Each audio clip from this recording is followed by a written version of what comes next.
ডাক্তাররা কখনোই এটা আপনাকে জানতে দিবে না, কারণ কলা দিয়ে যে দাঁতের সমস্যার সমাধান করা যায় এটা যদি আপনি জেনে যান, আপনি আর কখনোই ডেন্টিস্টের কাছে যাবেন না, আর আপনার টাকা বেঁচে গেলেও তাদের লস হয়ে যাবে। শুধুমাত্র কলা দিয়ে যে এত চমৎকার ভাবে দাঁতের উপকারিতা পাওয়া যায় সেটা এক্ষুনি বুঝতে পারবেন। এটা বানাতে একটা কলা নিবেন আর কলার খোসাটাকে ছাড়িয়ে নিবেন। এখানে কিন্তু কলার চেয়ে কলার খোসার গুরুত্ব বেশি। খোসাটাকে ভালোভাবে ছাড়িয়ে নিয়ে এর মধ্যে যে প্রলেপ আছে সেটাকে চামচ দিয়ে তুলে নিতে হবে। কলার খোসাটাই আপনার মূল মেডিসিন হিসেবে কাজ করবে। এখানে কলার খোসার পুরো সাদা অংশটাই বের করে নিবেন। এই দেখুন, 1 চামচ বের করে নিয়েছি। এবার লাগবে লেবু। লেবুটাকে স্লাইস করে কেটে 1 স্লাইস এর মধ্যে চেপে চেপে দিয়ে দিবেন। এটা দিতে দিতে জানাতে পারেন আপনি কোথা থেকে ভিডিওটি দেখছেন।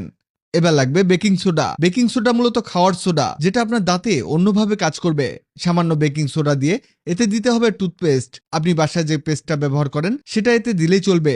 এই টুথপেস্ট দিয়ে এটাকে মিশিয়ে নিবেন ভালো করে। এই দেখুন, এখন যে পেস্টটা তৈরি করেছেন এটা দিয়ে দাঁত মাজবেন। আপনার দাঁতের যে হলুদ ভাব আছে, দাঁতের মধ্যে যদি দাগও লেগে থাকে, সেটাকে এটা খুব দ্রুত তুলে ফেলবে। আপনার বারবার দাঁত স্কেলিং করে টাকা নষ্ট করতে হবে না। এটা সপ্তাহে 2 বার ব্যবহার করেই দেখুন। তারপরে যদি দাঁত পরিষ্কার না হয় তখন বলবেন। আশা করি এটা আপনার কাজে আসবে। তাই দ্রুত খুঁজে পেতে টাইমলাইনে শেয়ার দিয়ে রাখুন। ভিডিওটি ভালো লাগলে লাভ রিঅ্যাক্ট দিন।